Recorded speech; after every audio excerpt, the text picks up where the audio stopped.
أعوذ بالله من الشيطان الرجيم بسم الله الرحمن الرحيم۔ جامع الوقف 7واں سبق، علامت وقف اور علامت وصل کے احکام۔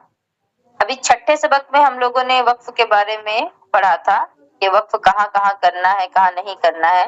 تو اب یہاں علامت وقف بتائی جا رہی ہے۔ وہاں تو صرف نام بتایا گیا تھا اور یہ بتایا گیا تھا کہ کس کس جگہ وقف نہیں کریں گے، کس جگہ کریں گے۔ اب یہاں علامتیں بھی بتائی جا رہی ہیں۔ تو یہ آیت جو بنی ہوئی ہے گول دائرہ، یہ علامت آیت پوری ہونے کی ہے۔ اسی وجہ سے اس علامت ہی کو آیت کہتے ہیں، کیونکہ جہاں کہیں بھی یہ نشان بنا ہوا آتا ہے ہم لوگ نارملی کہتے ہیں کہ آیت پوری ہو گئی، تو لوگوں کے عام بول چال کی وجہ سے ہی اس کا نام آیت رکھ دیا گیا، اس علامت کو ہی آیت بولنے لگے۔ کیوں؟ کیونکہ اس سے ہمیں پتہ چل جاتا ہے کہ یہ جو قرآن میں ذکر ہو رہا تھا، یہ آیت چل رہی تھی، یہ یہاں پر پوری ہو گئی۔ آیت پر ٹھہرنا مستحب ہے جبکہ بخیال ادائے سنت ہو، یعنی سنت کی ادائیگی کا جب خیال ہو کہ ہم سنت پر عمل کر رہے ہیں تو اگر آیت پر ہم رکیں گے تو مستحب ہے، بہت بہتر ہے۔ ورنہ بر بنائے اصل قرت وصل مستحب ہے، یعنی وصل مستحب ہونے کا مطلب کہ ملا کر کے پڑھنا، یعنی بر بنائے اصل قرت، آپ جس اعتبار سے پڑھ رہی ہیں، اصل قرت جو ہے، جو آپ تلاوت کر رہی ہیں قرآن کی، ضروری نہیں ہے کہ ہر اس جگہ جہاں پر آیت کا نشان بنا ہوا ہو وہاں پر بات پوری ہی ہو جاتی ہے، ٹھیک ہے۔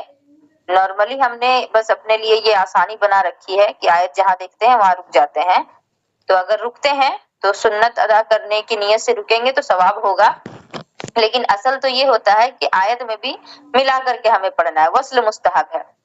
اس لیے کہ آیت لغرض الوقف نہیں، یعنی آیت جو ہوتا ہے یہ وقف کرنے کی وجہ سے نہیں ہوتا ہے، اور اگر کسی جگہ آیت کا ظاہر کرنا ہی مقصود ہو تو ایسی صورت میں وقف کرنا ضروری ہوگا۔ آیت کی جو علامت بنی ہوتی ہے یہ وقف کرنے کے لیے نہیں ہوتا ہے، ٹھیک ہے، لیکن اگر کسی جگہ آپ کو یہ ظاہر کرنا ہو، کسی کو سمجھانا ہو، بتانا ہو کہ نہیں یہاں پر آیت ہے، تو وہاں آپ رکیں گی تو اس میں بہتر ہے یہی کہ آپ رک جائیں۔ آگے ہے یہ ہاں کا نشان جو بنا رہتا ہے، یہ علامت آیت مختلف فی ہونے کی ہے، لہٰذا اس جگہ آیت سمجھ کر کے وقف کرنا چاہیں تو کر سکتے ہیں، یعنی یہاں پر اختلاف ہے۔ یہاں کچھ علماء کہتے ہیں کہ رکو، کچھ کہتے ہیں مت رکو، تو اگر اس کو آیت سمجھ کر کے یہاں آپ رک جاتی ہیں تو کوئی حرج نہیں ہے، کر سکتی ہیں۔ یہ جو مشہور ہے کہ امام عاصم صاحب علیہ الرحمہ کے نزدیک یہاں آیت نہیں ہے، اس کی کوئی اصلیت نہیں، کیونکہ قرۂ سبعہ کو اختلاف آیات سے کوئی تعلق نہیں ہے۔ قرۂ سبعہ کا مطلب ہوا 7 طرح کی قرأت ہے، قرآن کو 7 طرح سے پڑھا جاتا ہے، میں نے بتایا تھا آپ لوگوں کو۔ جیسے کہ دیکھیے ہم نے عربی میں پڑھا ہے قالا کے معنی ہوتا ہے اس نے کہا، ٹھیک ہے، قالا کا معنی اس نے کہا، لیکن عربی جو ہے نا یہ ہر جگہ ایک ہی جیسی عربی نہیں بولی جاتی ہے۔ عرب ممالک جتنے بھی ہیں ان سب میں عربی الگ الگ طرح کی بولی جاتی ہے، جیسے آپ ہمارے ہندوستان میں ہی دیکھیے ہر جگہ الگ الگ طرح کی ہندی بولی جاتی ہے، تو اسی طرح عربی بھی الگ الگ طرح کی بولی جاتی ہے۔ تو قرآن جس وقت نازل ہو رہا تھا اس وقت لوگ جس طرح کی زبان بولتے تھے تو ان میں 7 طرح کی زبان عربی کی جو تھی بہت مشہور تھی، تو 7 طریقوں کی قرأت قرآن کی رائج ہو گئی، قرآن کو 7 قرأت میں پڑھا جا سکتا ہے۔ جیسے کہ عربی میں قالا کا مطلب ہم جانتے ہیں کہ اس نے کہا، لیکن یہی اگر آپ مصر میں ہیں، مصر بھی تو عرب ممالک میں ہے، مصر میں اگر آپ یہ کہنا چاہتی ہیں کہ اس نے کہا تو وہاں قالا نہیں کہیں گی، وہاں آلا کہیں گی، وہاں قاف کو الف سے بدل دیا گیا، لیکن مطلب یہی ہے کہ اس نے کہا۔ تو قرآن جو 7 طرح سے پڑھا جاتا ہے تو حروف میں بھی تبدیلی ہے وہاں، لیکن 7 طریقوں کی قرأت اگر کسی کو آتی ہے اور وہ اسی نیت سے قرأت کر رہا ہے تو وہ گنہگار نہیں ہوگا، ٹھیک ہے۔ لیکن جب دیکھا صحابہ کرام نے کہ 7 طرح کی قرأت ہے اور ہر کوئی پھر اپنے حساب سے قرآن کی قرأت کرنے لگ رہا ہے، تو تو اس میں جو قرآن اصل میں نازل ہوا ہے، جو اللہ تبارک و تعالیٰ کی جانب سے جو اصل زبان ہے قرآن کی، وہ تو پھر بگڑ جائے گی نا، لوگوں میں میل جول ہونے کی وجہ سے، آنا جانا ہونے کی وجہ سے قرآن کی آیتیں لوگ ایک دوسرے کو سکھائیں گے، پڑھائیں گے، اور اگر اس کی کوئی ایک اصل کتاب نہیں رہی ایک طرز پر، تو پھر اس کی قرت جو ہے ہم ایک جیسی کبھی نہیں پا سکتے۔ تو حضرت عثمان غنی، حضرت عمر فاروق، صحابہ کرام کی بدولت آج جو ہم قرآن پڑھ رہے ہیں، یہ خالص قریش کی زبان میں ہے، یعنی عرب کی زبان میں ہے۔ عرب یعنی جو قریش عربی بولتے تھے، جو ہمارے نبی جو عربی بولتے تھے، اس زبان میں قرآن مجید ہے، اس زبان میں حدیث پاک ہے۔ اب دنیا میں چاہے کوئی کسی بھی کنٹری میں رہتا ہو، کوئی بھی زبان بولتا ہو، وہ اگر قرآن پڑھے گا تو اسی زبان میں پڑھے گا جس زبان میں قرآن ہم لوگ پڑھ رہے ہیں، جس طرح کی عربی قرآن میں ہم لوگ پڑھ رہے ہیں۔ لیکن اگر قرۂ سبعہ کسی نے کیا ہے، یعنی 7 طرح کی قرأت جو ہے قرآن کی، وہ کسی نے پڑھا ہے، کسی کو آتی ہے، تو وہ اگر قرأت کر رہا ہے کسی کو سمجھانے یا سکھانے کی نیت سے، تو اس کو گناہ نہیں ہے، کوئی حرج نہیں ہے۔ اب یہاں کیا تھا کہ یہ جو مشہور ہے کہ امام عاصم صاحب کے نزدیک یہاں آیت نہیں، یعنی کچھ لوگ کہتے ہیں کہ امام عاصم رحمۃ اللہ علیہ کے نزدیک یہ آیت نہیں، یہاں رکنا نہیں ہے، تو اس کی کوئی اصلیت نہیں ہے، کیونکہ قرۂ سبعہ کو اختلاف آیات سے کوئی تعلق نہیں تھا۔ قرۂ سبعہ یہ امام عاصم جو ہیں یہ انہی میں سے ایک ہے، امام حفص جن کی قرأت ہم لوگ کر رہے ہیں وہ بھی انہی میں سے ہے، امام عاصم بھی انہی میں سے ہے، 7 قاریوں میں سے۔ تو جو 7 قاری تھے مشہور، جنہوں نے قرآن کی 7 قرأتیں بنائی، ان کو آیت سے کوئی بھی اختلاف نہیں تھا، ان کا اختلاف حروف میں تھا، جس طرح قالا کو آلہ کہہ رہے ہیں تو حروف میں تھا ان کے نزدیک اختلاف۔ میم یہ وقف لازم کی علامت ہے، اس پر باقتضائے ختم کلام وقف کرنا لازم ہے، یعنی میم جہاں کہیں بھی لکھا ہوگا نا تو آپ سمجھ جائیے کہ یہاں پر بات پوری ہو گئی ہے۔ اب بات جہاں پوری ہو جاتی ہے تو وہاں آرام سے انسان رک سکتا ہے، تو اقتضاء ختم کلام مطلب ہوا کہ یہاں پر بات پوری ہو گئی ہے، اسی لیے یہاں پر رکنا لازم ہے، تاکہ وصل کرنے سے کسی قسم کی قباحت لازم نہ آئے۔ یعنی جہاں پر بھی میم لکھا رہے گا وہاں اگر آپ سانس نہیں توڑتی ہیں تو آپ گنہگار ہو جائیں گی، غلط ہوگا، قرآن کا جو معنی ہے وہ بگڑ جائے گا۔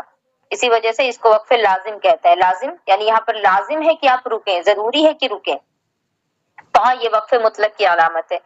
یہاں بوجہ ختم کلام وقف تام ہے، تو پر اگر آپ رکتی ہیں تو وقف تام ہے۔ اوپر ہم نے وقف تام، وقف کافی یہ سب پڑھا ہے نا، تو اب جہاں کہیں بھی ہوگا تو یہ وقف تام ہوتا ہے، اسی لیے یہاں پر آپ وقف کریں گی۔ اس وجہ سے یہاں وقف کرنا ضروری ہے تاکہ وصل کرنے سے اتصال کلام کا التباس نہ لازم آئے، یعنی اگر آپ پر بھی نہیں رکتی ہیں اور ملا کر کے آگے پڑھتی چلی جاتی ہیں تو کلام جو ہے سے پہلے جو بات تھی، کے بعد جو بات تھی، دونوں الگ الگ بات تھی، لیکن بنا رکے اگر آپ پڑھتی چلی جائیں گی تو دونوں مکس ہو جائیں گے اور بات بگڑ جائے گی۔ جیم یہ وقف جائز کی علامت ہے، اس پر بوجہ تفہیم معنی اور تحسین قرأت وقف کرنا مستحسن ہے۔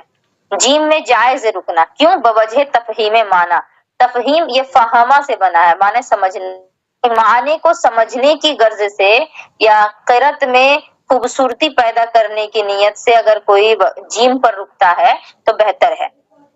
تنبیہ یہ وہ مواقع ذکر کیے گئے ہیں جو انفصال کلام کو مقتضی ہیں، یعنی یہ جو آیت اور ہا اور میم، طا اور جیم، یہ 5 چیزیں بھی جو بیان کی گئی، یہ جو ہے یہاں پر آپ کو کلام کو الگ الگ کر دینا ہے، کیونکہ جب آپ وقف کر دیں گی، سانس توڑ دیں گی تو بات الگ الگ ہو جائے گی، سانس توڑنے سے پہلے والی بات اور سانس توڑنے کے بعد والی بات، دونوں بات الگ الگ ہو جائے گی، یہاں پر آپ کو سانس توڑ ہی دینا ہے۔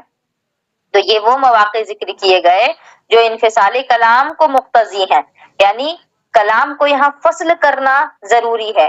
انفصال یہ فصل سے بنا، فصل کے معنی جدا کرنا، تو یہاں بات کو الگ کرنا ضروری ہے، اور قاری وقف کرنے کا مکلف ہے، یعنی جو قاری ہے قرآن کو پڑھ رہا ہے اس کے لیے ضروری ہے کہ وہ وقف کرے، یعنی سانس توڑے اور سانس لے، کیونکہ بنا سانس لیے تو وہ پڑھ ہی نہیں سکتا نا پورا قرآن کوئی بھی۔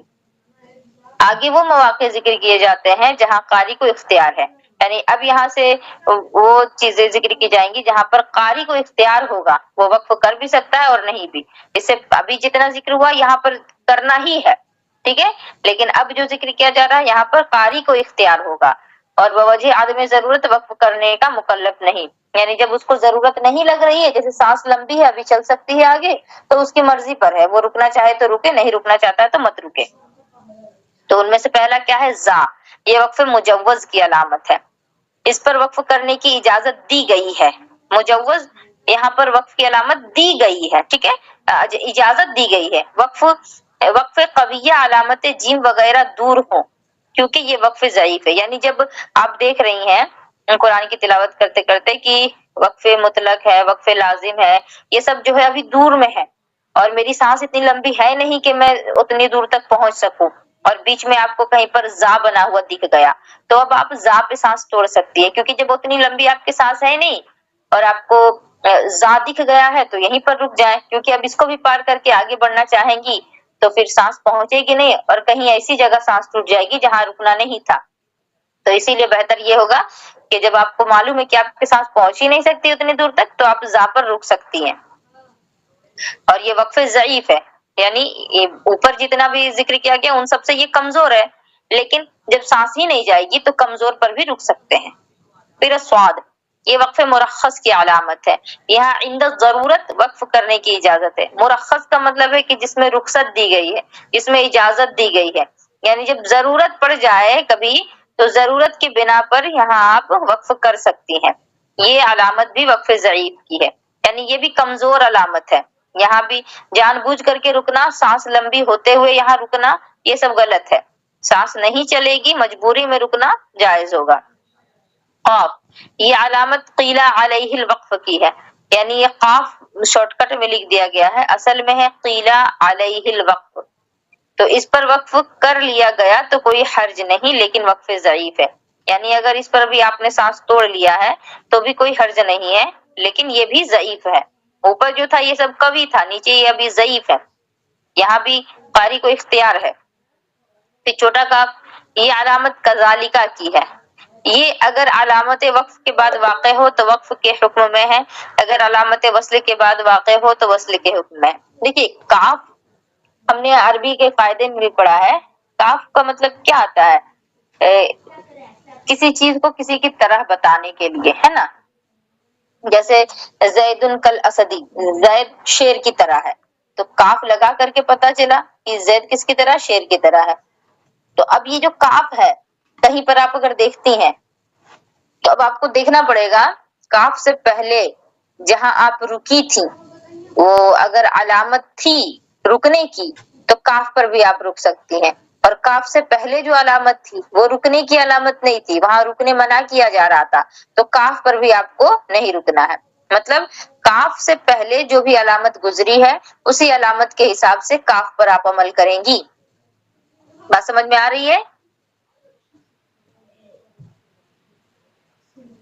بات سمجھ میں آ رہی ہے؟ جواب جی باجی.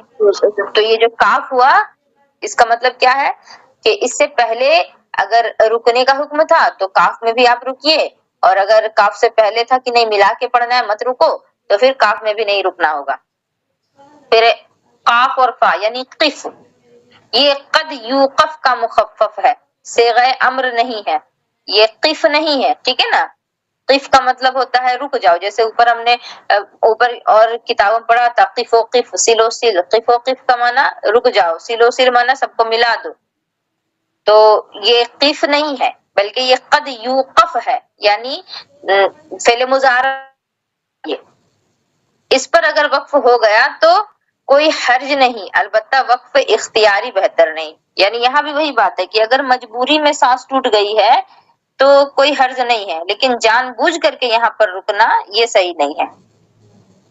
پھر صل ہے صاد لام، یہ قد یوصلو کا مخفف ہے، یہ بھی صیغہ امر نہیں ہے، یعنی یہ بھی فعل مضارع ہی ہے. اس پر بنسبت وقف کے وصل پسند کیا گیا ہے، یعنی اس میں آپ کو رکنے سے زیادہ بہتر کیا ہے کہ آپ یہاں پر ملا کر کے پڑھیں. جو اوپر یہ قف اور اس کے بعد جو سل ہے یہ دونوں ایک دوسرے کا بالکل اپوزٹ ہے، وہ قد یوقف ہے اور یہ قد یوصل ہے. اور ہم وقف اور وصل کا مطلب جانتے ہی ہیں، وقف کا مطلب ہے رکنا اور وصل کا مطلب ہے ملانا.